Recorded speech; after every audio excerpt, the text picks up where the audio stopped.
Okay, hi everyone. So today let's discuss this interesting problem. So it says a 6.5 meter long ladder rests against a vertical wall reaching a height of 6 meter. A 60 kilogram man stands halfway up the ladder. Find the torque of the force exerted by the man on the ladder about the upper end of the ladder. Fine. So देखो इस तरह से हमारे पास ladder है ना। ये ladder है। Length of the ladder is given. Length कितना दे रखा है, दैट इज़ 6.5 मीटर। और ये जो हाइट है that is also given, H का वैल्यू भी दे रखा है, that is 6 metre, right. And half way पे मीन्स यहाँ पे, मीन्स हाफ वे मीन्स ये लेंथ L/2 होगा, राइट। एंड ये वाला जो लेंथ है ये भी L/2 होगा। यहाँ पे एक मैन है जिसका मास आपको दे रखा है 60 किलोग्राम, और ये इस तरह से यहाँ पे खड़ा हुआ है। सो हमें इसका जो वेट लगेगा mg वर्टिकली डाउनवर्ड, इसका टॉर्क निकालना है about the top most point of the ladder. इस एक्सेस के अबाउट टॉर्क निकालना है। सो देखो काफ़ी सिंपल है। टॉर्क कैसे निकालेंगे, mg right force into lever arm. Now lever arm आप चेक करो, perpendicular distance of the line of action of the force from the axis. ये है लीवर आर्म, राइट। सो ये डिस्टेंस कैसे निकालोगे, ये एंगल थीटा है।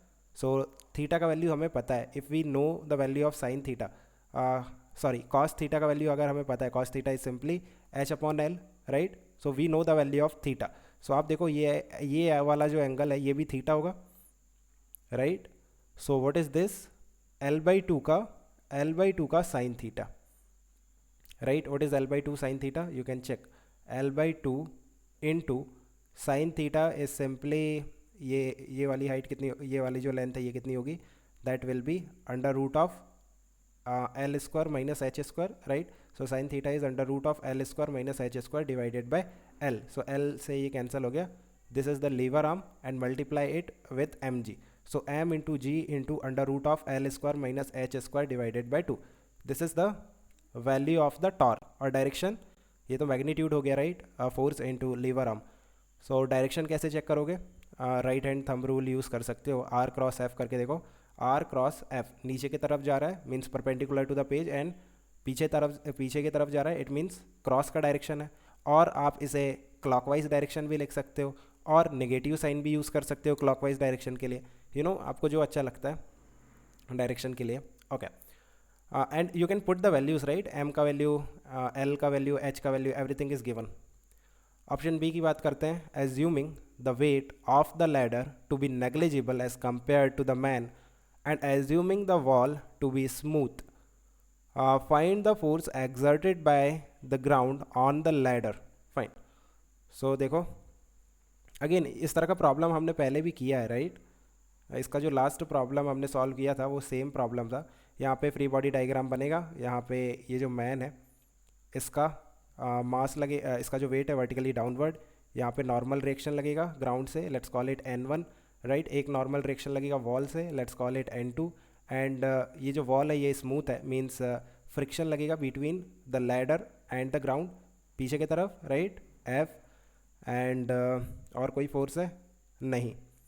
सो हमें बताना है force exerted by the ground, means N1 is the force and F is the force. ये जो दो फोर्सेस है ये ग्राउंड लगा रहा है इस लैडर पे। So what is the net force exerted, that is under root of N1² plus F²। First you have to find out the value of N1 and F। So देखो force balance से आ जाएगा क्या।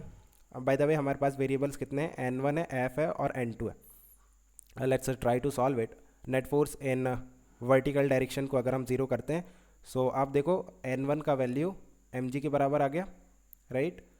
And horizontal direction में अगर हम forces को balance करते हैं, N2 का वैल्यू फ्रिक्शन फोर्स के बराबर आ जाएगा। बट अभी एक इक्वेशन और चाहिए, सो वो कहाँ से आएगी, टॉर्क बैलेंस। टॉर्क बैलेंस आप कहाँ पे करोगे, दिस एक्सेस, राइट, बिकॉज अगर मैं इस एक्सेस के अबाउट करूँगा so number of terms reduce हो जाएंगे, बिकॉज N1 और F का टॉर्क जीरो हो जाएगा जैसे हमने पहले डिस्कस किया था। सो mg का टॉर्क कितना आएगा, देखो ये एंगल थीटा है, राइट। सो mg इंटू इसका जो लीवर आर्म है ये L/2, सो ये हो गया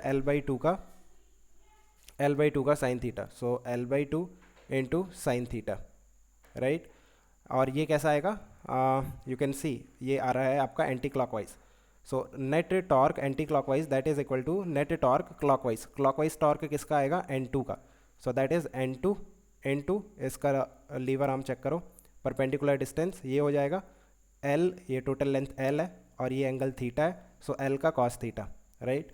सो L cos theta. Now what is the value of N2? L तो कैंसिल हो गया, राइट. सो यहाँ से आ रहा है mg tan theta by 2. Now you know everything, right. m का वैल्यू 60 है, g का वैल्यू कितना है, आप 9.81 ले लो, इंटू टेन थीटा.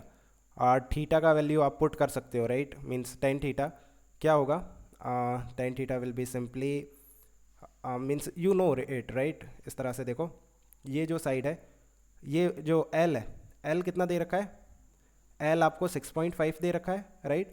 और ये हाइट कितनी दे रखी है, 6 दे रखी है.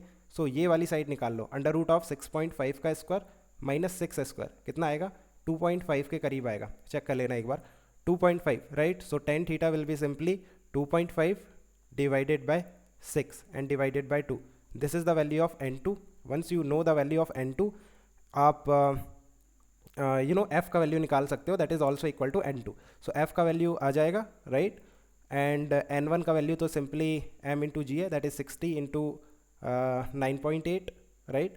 So now you can find out the value of under root of N1 square plus F square, that is the net force exerted by the ground, right, on the ladder. So I think you have understood. Let me know if you still have any confusion, we can discuss further. Okay guys, keep working hard, best of luck, bye.